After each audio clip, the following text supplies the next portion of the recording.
October 2010, Zuffa executives set up the biggest heavyweight fight possible, putting their dominant champion to the test against an undefeated challenger. The ultimate clash of two titans, but how did it all go down? Hello and welcome! Today we're taking you back to the main event of UFC 121 at the Honda Center in Anaheim, California for a look back at one of the most memorable heavyweight fights in MMA history. Lesnar, Velasquez, UFC heavyweight title on the line. Let's get into it. Lesnar, Velasquez, heavyweight title is on the line! Former NCAA Division I heavyweight champion and two-time All-American, Brock Lesnar had always been a genetic freak with tremendous athleticism, especially for his size. Using his sheer strength, power, and explosiveness, Lesnar was the guy who could dominate the field in any sport to get to the top. After finishing college, Lesnar took a career in pro wrestling and signed with the WWE, making his debut in 2002.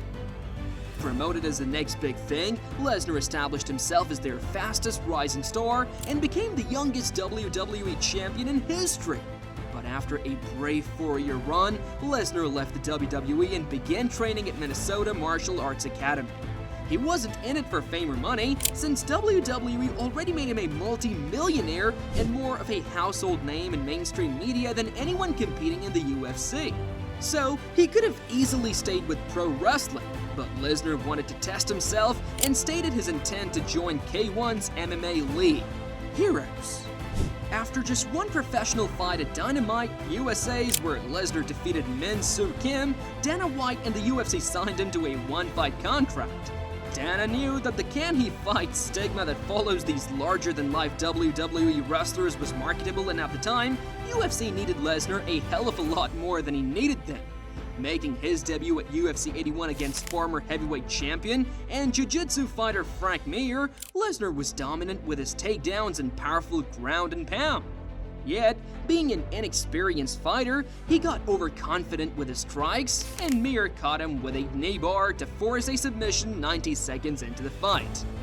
Despite losing his debut, Lesnar had a great showing and UFC capitalized on the buzz, offering him a new contract to fight another former heavyweight champion and Hall of Famer Mark Coleman at UFC 87. However, that fight fell through because Coleman got injured and Heath Herring took his place. Fighting in front of his hometown of Minneapolis, Minnesota, Lesnar broke Herring's orbital bone with the first punch, dominating the rest of the fight in a one-sided beating to the point where he rode the Texas Crazy Horse before the final bell, securing his first UFC win via unanimous decision. Lesnar was then fast-tracked to a title shot at UFC 91 against then heavyweight champion and Hall of Famer Randy Couture, who was on the verge of vacating the title and leaving because of various disputes with UFC management, including its failure to sign the number 1 ranked heavyweight fighter Fedor Emelianenko. Though it was a competitive fight, Lesnar stopped the natural in the second round with hammer fists and a vicious ground and pound TKO to capture the heavyweight championship in just his third UFC fight. With this, Lesnar cemented himself as the new unstoppable monster of the heavyweight division. And the numbers also backed that up, since Lesnar became UFC's biggest box office draw, bringing in 1 million plus pay-per-view buys for his fights. His first title defense came at UFC 100, where Big Bad Brock had a beef to settle with an old rival in Frank Mir, but the fight started exactly like their first encounter.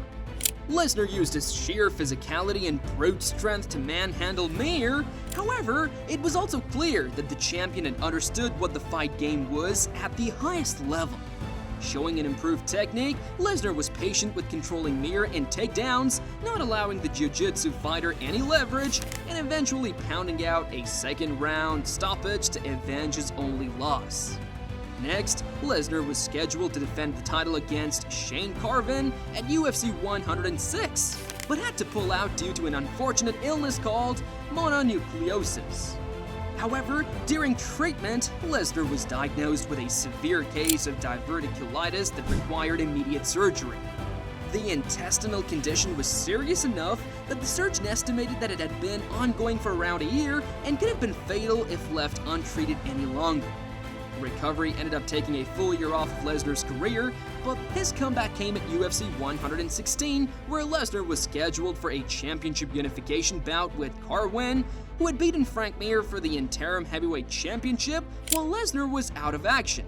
Yet on fight night, Lesnar was a shadow of his former self, and for the first round, Carwin beat the holy hell out of Lesnar in an offensive assault that had everyone thinking it was the end of Lesnar's reign of terror. But the champion tanked it until the end of the round. In the second round, however, Carwin was visibly exhausted, and Lesnar managed an early takedown, putting the knockout artist on his back. From there, it was academic, as the champion worked to set up an arm triangle choke, getting the submission win that tied the then record for the most consecutive title defenses in the heavyweight division. But Lesnar faced his biggest challenge when he got scheduled for a second fight within 4 months against the undefeated Cain Velasquez. At the time, Velasquez had been climbing the ranks as undoubtedly the most devastating, well-rounded, and dangerous contender in the heavyweight division. A conditioned fighter with great endurance whose motor never seemed to slow, hitting his opponent with the same pace from the opening bell to the final bell. Pretty rare for a heavyweight. Weighing in at 244 pounds, Velasquez was taking the fight with a 20 pounds disadvantage, but still boasted solid power to go with outstanding striking technique and deadly takedowns. Just ask Minotauro Nogueira, since Velasquez demolished Big Nog via first-round knockout to secure his title shot. Yet, the champion remained confident, even going as far as to say that Cain Velasquez is not the guy to beat Brock Lesnar. On fight night, the champion walked into the packed Honda Center with Enter Sandman by Metallica playing in the background, shoving aside a cop from the security detail on his way to the octagon. Lesnar seemed focused, intimidating as ever. 6'3", 264 pounds, he looked like a modern guy Viking, an absolute alpha male of our species, yet Velasquez was calm and collected. As soon as the opening bell rang, Lesnar straight up ditched the methodical approach from his last few fights, and instead, he was back to his old self. Bull rushing out of the corner to overwhelm Velasquez with his explosive power, but the challenger held his ground, weathering Lesnar's furious onslaught with great defense. Still, the champion kept trying for an early takedown, however, that didn't work against a tactician like Velasquez, who swiftly escaped Lesnar's both attempts with more damage done to the champion.